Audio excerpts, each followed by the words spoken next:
இருந்தால் அங்கே புகை இருக்கும், உறவிருந்தால் கொஞ்சம் பகை இருக்கும், கடல் இருந்தால் எங்கோ கரை இருக்கும், கதை இருந்தால் ஏதோ முடிவிருக்கும்.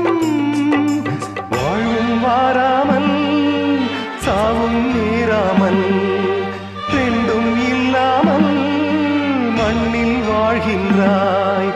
பெண்மை கண்டாலே தாய்மை காண்கின்றாய்.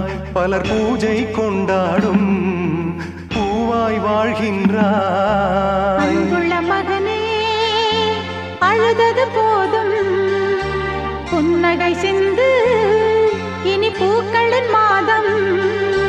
கடவுளும் நீயும் ஒரு தாய் பிள்ளை, இருவரும் தனிமரம் தானே.